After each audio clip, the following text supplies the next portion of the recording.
2026년도 1월 세 번째 주일입니다. 마태복음 4장 23절로부터 5장 1절 말씀을 통하여 무리에서 제자로라는 제목으로 하나님의 말씀을 함께 나누려고 합니다. 예수님께서 사람의 몸을 입으시고 이 땅에 오셨습니다.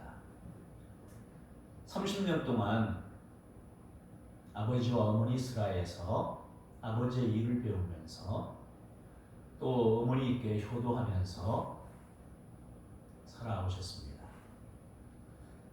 그리고 그 이후에 하나님 나라 일을 위하여 봉사하고 헌신하셨는데 보통 그 3년의 기간을 우리는 예수님의 공생애라고 합니다. 예수님은 공생애에 나아가기 전에 마귀의 시험을 받으셨습니다.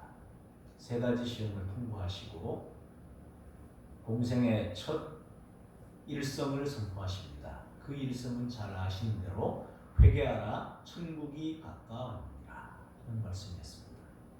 세례 요한이 선포한 말씀과도 같죠. 회개하라 천국이 가까이 왔느니라. 많은 무리가 예수님을 따랐습니다. 굉장히 많은 무리가. 예수님은 공생애를 시작하시면서 제자들을 또한 부르십니다. 베드로, 요한, 야고보를 비롯해서 12명의 제자가 주님의 부르심을 받았습니다. 예수님이 이제 다니시면서 하나님 나라의 일들을 하시는데 크게 세 가지입니다. 23절을 보시면 예수께서 온 갈릴리에 두루 다니사. 예수님은 태어나기는 베들레헴에서 태어나셨지만 사역은 갈릴리에서부터 시작하셨습니다. 그래서 갈릴리 사람이라고 칭호를 받게 되죠. 갈릴리 사람. 그래서 이제 성경을 알고 있는 당시에 나름 지식인들이라고 일컬어지는 사람들은 갈릴리 출신이라고 약간 무시하기도 했지요. 갈릴리에서 무슨 선한 것이 날 수 있느냐. 말씀에 의하면 유대 땅 에브라임에서 베들레헴 에브라다에서 태어날 것으로 그들은 알고 있었기 때문입니다. 그런데 갈릴리 출신 예수에게 많은 사람들이 몰려가고 많은 사람들이 또 은혜를 받기도 하고 많은 사람들이 병고침도 받고 또 귀신 들린 사람들도 회복이 되고 이런 역사가 나타난다고 하니까 그 일들을 주목하여 보기보다는 참으로 하나님께서 은혜를 베푸셨구나 이렇게 생각하기보다는 갈릴리 출신이라고 갈릴리에서 무슨 선한 것이 날 수 있느냐 이렇게 비하하고 외면하려고 했던 것을 우리는 알 수 있습니다. 그래서 예수님이 온 갈릴리에 두루 다니시면서 그들의 회당에서 가르치십니다. 유대인들은 회당에서 모여서 하나님의 말씀 선포되는 것을 들었고 또 어떤 의미인지 그 랍비들이 해석해주면 그 말씀을 듣고 살아가기 시작했고 또 배웠던 것입니다. 그래서 예수님도 그들의 회당에 들어가서 가르치십니다. 그리고 천국 복음을 전파하십니다. 온 마을과 촌으로 두루 다니시면서 복음을 전파하십니다. 설교하신 거예요. 그리고 백성 중에 모든 병과 모든 약한 것을 고치십니다. 귀신에 들렸든 어떤 질병에 걸렸던 주님께 나아오면 고침을 받았습니다.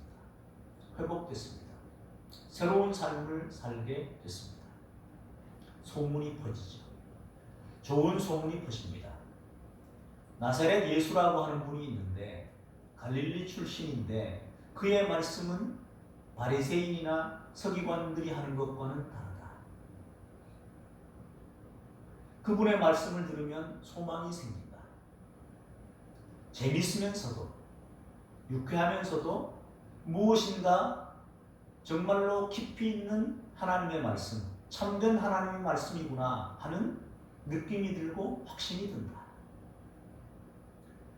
회복된 이들이 많다. 나면서부터 안진병이도 고침을 받았고 죽었던 사람이 살아나기도 했고 또 귀신에 들렸던 사람이 회복된 이들도 적지 않다. 소문이 퍼집니다. 그러니까 더 많은 사람들이 나오죠. 소문이 퍼졌고 더 많은 사람들이 주님 앞으로 나옵니다. 모든 앓는 자, 각종 병에 걸려서 고통당하는 자, 귀신 들린 자, 간질하는 자, 중풍병자들을 스스로 나오기 힘든 사람을 이제는 데려오기 시작합니다. 여러 형태로. 그런데 그들을 고치십니다. 혼자서 거동하기 불편한 사람을 데려오기도 했는데 그들도 주님이 고치십니다. 그러니까 소문에 소문이 더해지죠. 소문을 듣고 나왔는데 실제를 보게 됐습니다. 하나님께 영광을 돌렸고 회복된 사람들이 늘어났습니다. 그들의 입을 통하여 또 말씀이 전해집니다. 갈릴리, 이제는 갈릴리를 넘어서 갈릴리와 데가볼리와 예루살렘과 유대와 요단강 건너편에까지 소문이 퍼졌고 수많은 사람들이 주님께 나왔습니다. 그래서 수많은 무리가 따르게 됐습니다. 여기 무리가 등장하죠. 엄청난 무리. 한두 사람이 아니죠. 엄청나게 많은 무리가 예수님을 따르게 됐습니다. 예수님의 사역을 통하여 예수님이 누구신지가 드러난 것입니다. 사역을 통하여 예수님은 하나님 나라가 어떤 것인지 또 말씀을 통하여 하나님 나라의 백성이 되려고 하면 어떻게 살아야 하는 것인지 말씀해 주셨고 삶으로 보여주셨고 또 회복시키고 고쳐주셨습니다. 하나님 나라에는 질병이 없다는 거예요. 하나님 나라에는 귀신 들리는 것도 없다는 거예요. 하나님 나라는 영육이 다 회복된 사람이 들어간다는 거예요. 그것을 보여주신 거예요. 너무도 좋았죠. 저분을 따르면 먹는 문제도 해결될 것 같았습니다. 마태, 마가, 누가, 요한 4복음서에 다 기록된 기적이 있습니다. 예수님의 기적. 모든 복음서에 다 기록된 기적이 있습니다. 이를테면 마태복음과 누가복음에만 있는 말씀도 있고 사복음서에 다 기록이 되어 있는 말씀이 있는데 그것이 오병이어의 기적입니다. 5,000명 정도 되는 많은 무리가 예수님을 따르게 됐습니다. 남자의 수만 센 거죠. 그러니까 여성, 어린아이들, 노인까지 생각한다면 기본 4배, 2만 명, 또 아이들은 뭐 하나만 낳겠습니까? 노인들까지 있다 그러면 그보다 더 많은 사람들이 주님을 따르고 있었습니다. 그런데 식사할 때가 지나기도 했고 백성들은 따르는 사람들은 먹지 못한 걸 알고 계시고 그래서 빈들에 앉게 하시죠. 앉게 하시고 제자들에게 주라고 하는데 가진 것이 없다고 합니다. 그런데 어린아이 하나가 어린아이의 도시락에 불과한 작은 떡 5개와 물고기 2마리 그것을 주님 앞에 내어놓았습니다. 축사하시고 떼어 나눠주게 했는데 그 5,000명이 다 먹고도 거둔 것이 남은 것이 12광줄이 가득 차게 남았다. 거두게 되었다. 예수님을 따르니까 먹는 문제도 해결된 거예요. 요한복음 6장에 가면 그래서 예수님이 그 기적을 일으키신 다음에 건너편 바다로 가셨는데 거기까지 따라온 사람들이 있었습니다. 열심히 대단하죠? 어떻습니까? 주님을 따르잖아요. 처음에는 소문을 듣고 정말 그러한가 해서 와봤더니 사실이었습니다. 말씀을 듣고 병 고치는 장면들을 직접 목격하고 사람들이 은혜 받고 회복되는 것이 보였습니다. 정말이라고 내가 보았다고 증언했죠. 더 많은 사람들이 나왔고 이제는 자기 주변에 불편한 이들까지 데리고 나왔습니다. 그들도 다 고침을 받았습니다. 수많은 무리가 따랐습니다. 그런데 이들이 따르는 것은 주님이 뭐라고 말씀하시냐 하면 저들이 나를 따르는 것은 떡을 먹고 배부른 까닭이다. 이렇게 말씀하세요. 소문을 듣고 열광적으로. 그래서 그들 중에는 예수님을 따르기 시작하는데 건너편으로 가셨는데도 따르는 거예요. 그런데 그들을 향해서 그것도 대단하지 않아요? 따르는 거는 좋은 건데 거기까지 따라왔는데 주님은 그들에게 저들이 나를 따르는 것은 정말로 하나님을 믿거나 하나님을 위해서가 아니고 떡을 먹고 배부른 까닭이다. 이렇게 말씀하시는 거예요. 요한복음 6장입니다. 내가 진실로 진실로 너희에게 이르노니 너희가 나를 찾는 것은 6장 26절입니다. 표적을 본 까닭이 아니요 떡을 먹고 배부른 까닭이로다 하시면서 썩을 양식을 위하여 일하지 말고 영생하도록 있는 양식을 위하여 하라. 이 양식은 인자가 너희에게 주리니 인자는 아버지 하나님께서 인치신 자니라. 썩을 양식을 위하여 일하지 말고 영생하도록 있는 양식을 위하여 하라 하고 말씀하시는 거예요. 그 주님의 말씀에 의하면 떡을 먹고 배불러서 먹는 문제, 경제 문제가 해결이 되고 또 질병이 회복되고 삶이 나아지죠.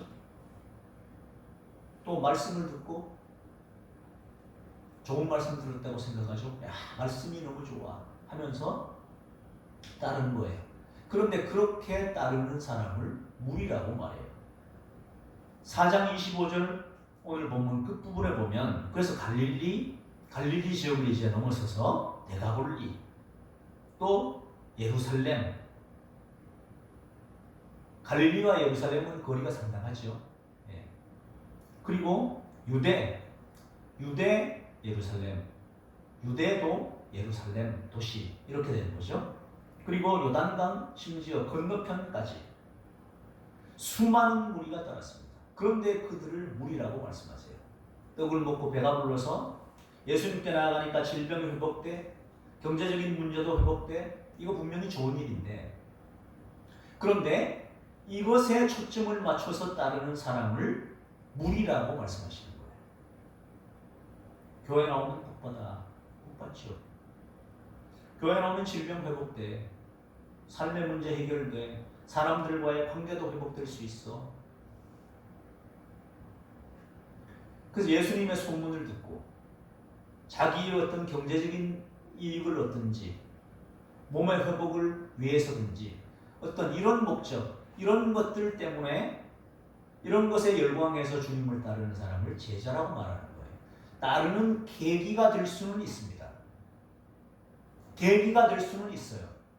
기적이 주님을 따르는 하나의 계기가 될 수는 있어요. 그런데 계속해서 그 목적 때문에 뭐가 회복되고자 삶의 문이 열리기를 원해서 어떤 이런 목적 때문에 따른다고 하면 여기 무리예요. 무리라고 말씀하셔요. 그래서 그 다음에 5장 1절을 가보시면 예수께서 무리를 보셨습니다. 그 수많은 무리가 따르는 걸 보셨죠. 보시고는 산에 올라가 앉으셔요. 산까지 갔어요. 따라오는 사람들이 있었겠죠. 산에 올라가 앉으시니 제자들이 나왔어요. 갑자기 바뀌어요. 제자들이라고 말해요. 열광적으로 예수님의 인기, 기적, 문제 해결 이런 것만 보고 따르는 사람들은 무리에 불과합니다. 이 무리들이 그 무리 중에서 얼마나 산에까지 따라갔는지는 모르겠습니다. 그런데 산에 올라가 앉으시니 제자들이 나왔습니다. 표현이 달라졌습니다. 무리에서 제자로. 무리와 제자는 어떤 차이가 있을까요? 생각해 보기를 원하는 것입니다. 무리는 어떤 사람이고 제자는 어떤 사람인지. 주님은 우리를 무리 중에 하나가 아니라 제자로 부르셨다는 사실을 기억해야 합니다. 우리는 예수님이 공생애를 시작하시기 전에 사탄에게 세 가지 시험을 받으셨다는 사실을 기억해야 합니다. 하나님의 아들이십니다. 그런 시험을 굳이 받지 않으셔도 됩니다. 그런데도 그 시험을 받으셨습니다. 40주야를 줄이셨습니다. 광야에서 40주야, 인간의 한계치, 한계 상황으로 배에 몰리셨고 거기에서 돌로 떡을 만들라는 시험, 성전 꼭대기에서 뛰어내리라는 시험, 사탄에게 내게 절하면 천하만국을 다스릴 권세를 주겠다는 그 시험, 안목의 정욕과 육신의 정욕과 안목의 정욕과 이생의 자랑, 그 시험을 말씀으로 물리쳐 이기셨습니다. 그 과정을 통과하시고 사역하신 것입니다. 그 사실을 모르는 사람들은 예수님의 그 모습만 보면 너무 좋을 수 있죠. 목회자가 되려고 하는 사람들이 있습니다. 주의 종이 되려고 하는 사람들이 있습니다. 좋은 모습이 있죠. 어떤 분들은 개척을 했든지 물려받았든지 큰 교회를 이루고 수많은 사람들이 모인 가운데서 말씀을 전파하고 이런 세미나 저런 세미나 어떤 집회에 유명 강사로 초대되어서 바쁘게 활동하시는 분들도 계십니다. 좋은 모습들이죠. 그것을 보고 따르는 사람들도 있습니다. 근데 그분들도 참된 하나님의 종이라면 어떤 과정이 있었느냐 하면 예수님의 세 가지 시험처럼 40주야를 줄이는 극한의 어떤 상황에서의 고통이나 체험이 있었던 것입니다. 하나님은 하나님의 독생자도 시험해 보시고 사용하시는 거예요. 시험이 끝나면 완전 무결하냐 그 말씀을 드리는 것이 아닙니다. 사역하기 전에 그런 고난과 연단의 과정을 겪는 분들도 계시고 사역하기 전에 그런 과정이 없었다면 사역하고 난 다음에 오기도 해요. 그런데 그런 고통스러운 시험에 연단의 과정이 있는 분은 지나고 나면 그분들은 복된 사람들입니다. 그리고 그 과정을 하나님은 통과시킵니다. 통과시키는데 그 과정을 통과하기만 하면 완전 무결하게 되느냐 그런 의미가 아니에요. 그 과정을 거쳐야 하고 앞으로도 또 그런 과정이 있는 것입니다. 그런 과정을 통해서 겸손해질 필요가 있고 내가 하는 것이 아니죠. 나를 통해서 주님이 하십니다. 그런데 보통 그런 과정이 있었다는 것을 모르고 예수님을 따랐을 때에 드러나는 현상, 겉모습, 좋은 모습만 보고 따른다면 우리는 참된 제자가 아니라 무리일 수 있는 것입니다. 교회 나오면 문제 해결돼. 복받아. 물론 그러한 일들이 있습니다. 그런데 주님은 그것이 계기가 되어서 주님을 따랐다고 할지라도 계속 그것만 그 상태에 머물러 있는 것이 아니고 주님의 성숙한 제자가 되기를 원하십니다. 그래서 5장 1절 이후에 이제 2절에 보면 입을 열어 가르치시는데 팔복의 말씀을 선포하시죠. 근데 팔복의 말씀을 가만히 보면 육적인 내용이 거의 없어요. 굉장히 성숙한 영적인 상태에 대한 걸 말하는 거예요.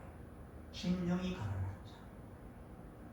그 사람의 현재 삶의 상태가 삶의 형편이 재정적인 것이 가난하냐 부유하냐가 아니에요. 마음이에요. 부유해도 마음이 공고한 사람들이 있어요. 그래서 심령이 가난한 자가 복이 있다는 거예요. 애통하는 자. 표면적으로 울고 있는데 뭐가 복이 있어요. 그런데 그 사람이 복이 있다는 거예요.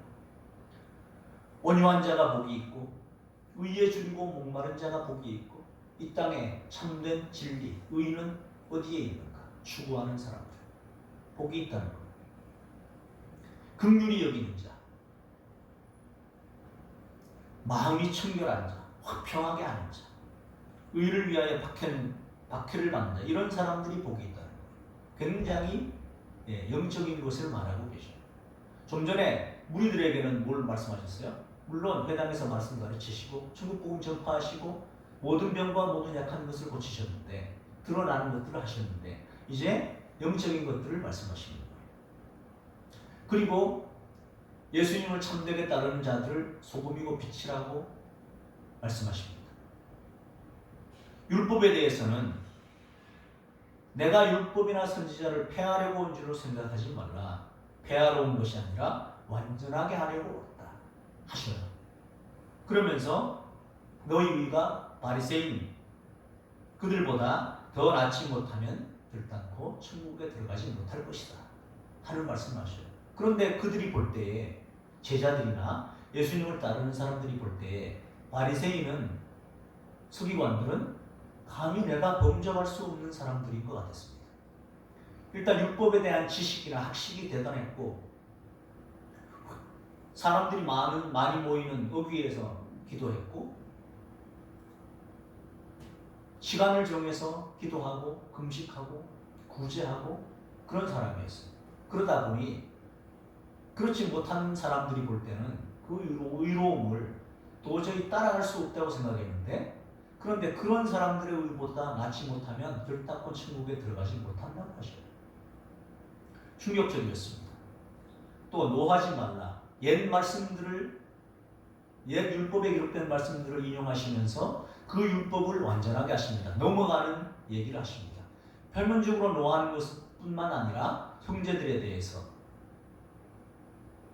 욕을 하거나 밀어넣는 놈이라고 하거나 그러면 안 된다는 거예요. 간음에 대해서도 새로운 정의를 말씀하십니다. 실제로 간음을 한 것도 문제가 되지만 그보다는 이미 마음의 음욕을 품고 여인을 바라보면 간음했다고 말씀하셔요. 완전하게 하셔요. 엄격하게 하셔요. 맹세하지 말라는 말씀도 하십니다. 악한 자를 대적하지 말라고 하시고 원수까지도 사랑하라고 하십니다. 또 구제할 때에 바리새인들은 막 드러나게 그렇게 했다고 하면 예수님은 은밀하게 하라는 거예요. 오른손이 하는 것을 왼손이 모르게.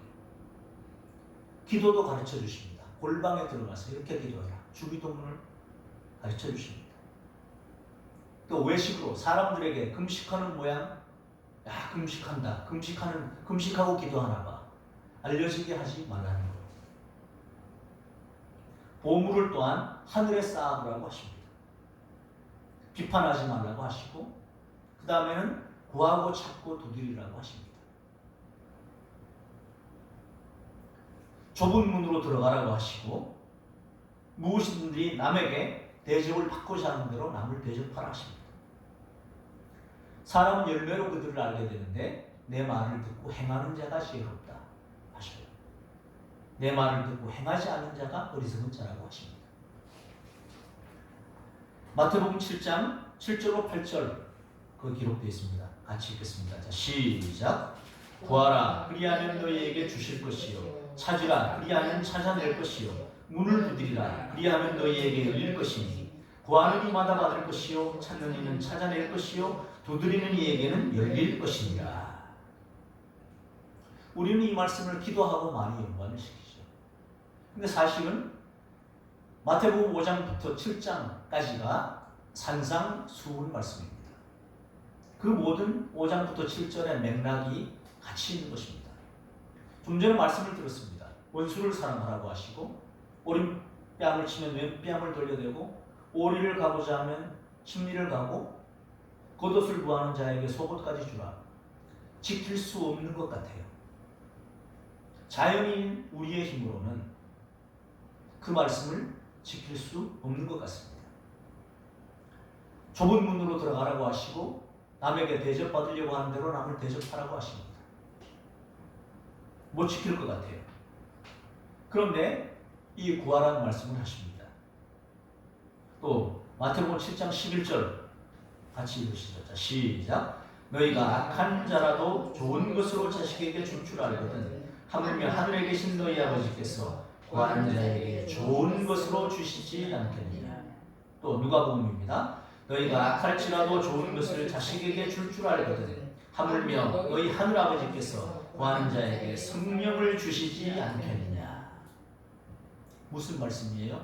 우리는 구하고 찾고 두드리라는 말씀을 내가 원하는 것을 우리가 바라는 것을 기도할 때에 구하고 찾고 두드리라 하는 말씀으로 많이 들었습니다. 그러나 산상수훈 전체적인 의미에서 볼 때 우리의 힘으로 지킬 수 없을 것 같고 우리의 힘으로 순종할 수 없을 것 같은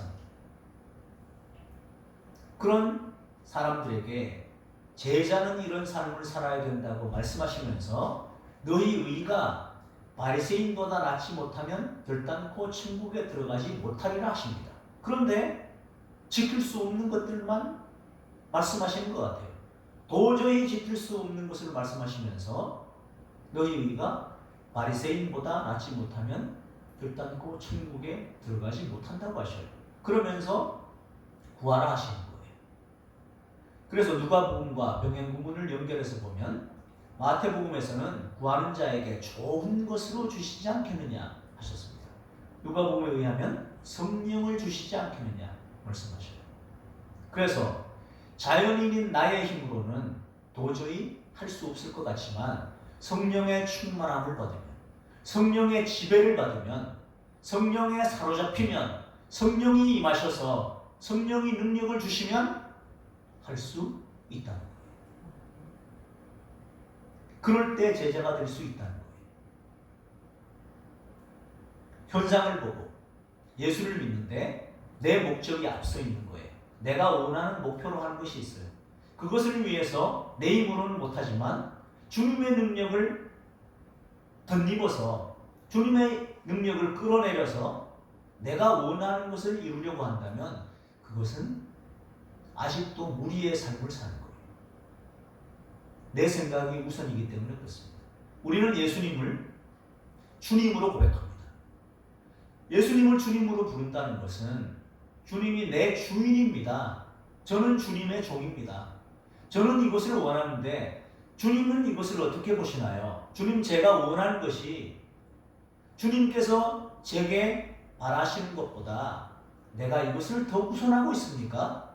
그렇다면 주님이 내 주인이 아니라 여전히 내가 내 주인으로 살면서 주인이신 주님을 내가 종처럼 부리려고 했네요.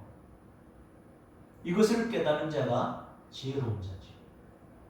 그래서 내가 여전히 내 인생의 주인이고 주님이 내 필요를 채워주는 아라비안 나이트에 나오는 지인이나 이런 정도로 생각한다면 우리는 여전히 무리의 삶을 사는 것입니다. 그런 삶은 주님의 참된 제자가 되지 못한다는 거예요. 주님이 산에까지 갈 때 따라가는 사람이 제자입니다. 제자가 되기를 원하는 사람, 제자의 자격을 갖춘 사람은 이러해야 된다는 거예요. 마태복음 5장부터 7장까지의 삶입니다. 이것을 제자도라고도 말할 수 있습니다.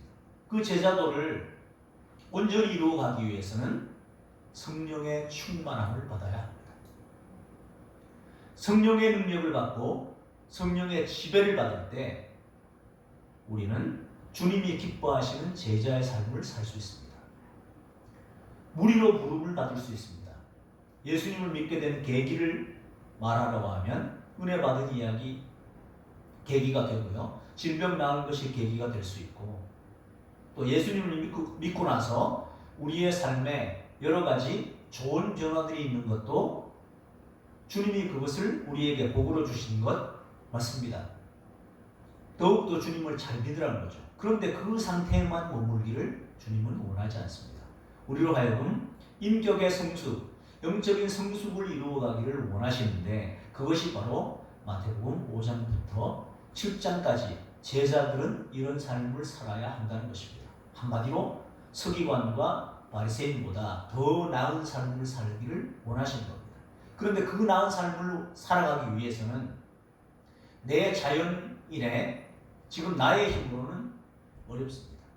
그래서 성령 충만함을 받아야 되고 말씀의 의미도 성령께서 깨닫게 해주시죠. 이렇게 할 때 지킬 수 있다는 것을 알게 해주시고 또 성령의 지배를 받으면 내 힘으로는 못할 것 같은 일들도 감당할 수 있게 되는 것입니다. 그래서 성령의 열매를 맺게 되죠. 좋은 나무에서 좋은 열매를 맺게 되고 말씀을 듣기만 하고 행하지 않는 것이 아니라 듣고 행하는 삶으로 나아가게 되는 것입니다. 내 일을 염려하지 않고요. 먼저 그의 나라와 그의 의를 구할 수 있게 되는 것입니다. 먹고 입고 쓰는 것 우리에게 필요하지요. 그런데 그런 것들은 하물며 너희들은 공중의 새나 들의 풀보다도 귀하다. 하물며 너희 하늘아버지께서 그것을 너희에게 주시지 않겠느냐. 그런 것들은 이방인들이 구하는 것이다. 그런즉 너희는 먼저 그의 나라와 그의 의를 구하라. 그리하면 이 모든 것을 너희에게 더하시리라. 더해질 것들이 있고 우리가 참되게 구하고 나아가야 하는 것들이 있습니다. 주님이 이 땅에 오셔서 세 가지 사역을 하셨습니다. 천국 복음 전파하시고 회당에서 말씀 가르치시고 모든 병과 모든 약한 것을 고치셨습니다. 오늘날의 주님의 제자된 우리가 참다운 주님의 제자가 되어서 기뻐하시는 삶을 살아갈 때 우리를 통하여서 맺혀질 열매들이 바로 그렇게 나타납니다. 교회도 역시 하나님의 말씀을 가르치고 복음 전파하고 예배드리는 가운데, 기도하는 가운데, 찬양하는 가운데 질병이 회복이 되고 귀신이 물러가고 삶의 문제가 해결되는 이런 역사가 더해지는 것들입니다. 그것이 목적이 아니라 참된 삶을 살아갈 때, 제자도를 추구하며 살아갈 때 그것들은 더해지는 것들입니다. 그래서 하나님의 나라와 하나님의 의를 구하라는 거예요. 하나님의 일은 뭔데요? 처음에 말씀드렸습니다. 요한복음 6장 28절에서 9절 암송 부르자 시작. 우리가 어떻게 하여야 하나님의 일을 하오리까? 예수께서 대답하여 이르시되 하나님께서 보내신 이를 믿는 것이 하나님의 일이라. 네, 하나님께서 보내신 일, 예수님을 믿는 것이 하나님의 일입니다. 예수님을 믿고 주님이 우리에게 원하시는 제자란 이런 삶을 사는 사람들이다 하는 그 말씀을 기억하고 그 일에 충성스럽게 정진하는 것이 제자도를 이루는 길입니다. 그럴 때에 다른 모든 것들은 더해집니다. 하나님께서 부어주시는 것들입니다. 사람의 노력 위에 구하거나 생각하는 것에 넘치도록 능히 하실 하나님께서 공급해 주시는 것입니다. 제자도를 추구함으로 다른 필요한 모든 것들은 더해지는 은혜와 복이 올 한 해 저와 여러분들의 삶에 충만하게 되시기를 예수 그리스도 이름으로 축원합니다. 기도하겠습니다. 하나님 아버지, 우리가 예수님을 믿는 것이 최고의 복임을 그리고 기적인 것을 고백합니다. 여러 가지 계기로 하나님의 말씀이 믿어지게 되었고 예수님을 구주로 고백하게 되었고 주님을 따르게 됐습니다. 여전히 우리의 삶에 많은 문제들이 있는데 정말로 우리가 추구해야 할 것은 주님이 우리를 부르심의 목적입니다. 주님이 우리를 통하여 이루실 하나님의 일들입니다. 예수님이 하나님의 아들인 것을 믿습니다. 그리고 주님이 우리에게 원하시는 의로운 삶을 살아가기를 원합니다. 서기관과 바리새인보다 더 나은 의를 이루어가게 하여 주시고 우리에게 필요한 모든 것들은 더해진 놀라운 역사를 체험하게 하여 주옵소서. 그러므로 우리가 먼저 하나님의 나라와 하나님의 의를 구합니다. 이 모든 것들은 우리에게 더해 주실 것을 믿으며 나아갑니다. 하나님 역사하여 주시옵소서. 감사드리며 예수님 이름으로 기도 올리옵나이다. 아멘. 384장